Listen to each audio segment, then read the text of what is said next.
200 grams of boneless skinless chicken breast, sliced into thin strips. 1 tablespoon of olive oil. 2 cloves of garlic, minced. 1 small onion, finely sliced, about 80 grams. 1 small red bell pepper, thinly sliced. 1 tablespoon of butter. 3/4 cup of toasted manioc flour farofa, about 80 grams. Salt and black pepper to taste. 1 tablespoon of chopped fresh parsley for garnish. Now we'll begin preparing the recipe. Pat the chicken strips dry and season with 1/2 teaspoon of salt and 1/4 teaspoon of black pepper. Heat 1 tablespoon of olive oil in a large nonstick skillet over medium-high heat until shimmering, about 1 minute. Add the chicken strips in a single layer and sauté without moving for 1 minute to sear, then continue to cook and stir for 2 more minutes until lightly golden.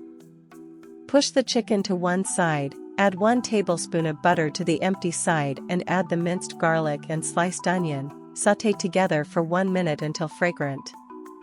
Stir the garlic and onion into the chicken and add the sliced red bell pepper, cook and stir for 2 minutes until the pepper softens. Reduce the heat to medium, taste and adjust seasoning with an additional 1/4 teaspoon of salt if needed. In a separate small skillet, melt 1/2 tablespoon of butter over medium heat and add 3/4 cup of toasted manioc flour. Toast while stirring for 2 minutes until golden and aromatic for quick farofa. Transfer the farofa to a small bowl and season with a pinch of salt, keep warm. Return the skillet with the chicken to medium-high for 30 seconds to reheat and glaze with any pan juices. Plate 2/3 of the chicken on a white ceramic plate and spoon the warm farofa beside it, garnish with 1 tablespoon of chopped parsley and a lime wedge. This is the final cooking step. Enjoy your meal and share this recipe. If you enjoyed it, like the video, subscribe, and tap the bell for more.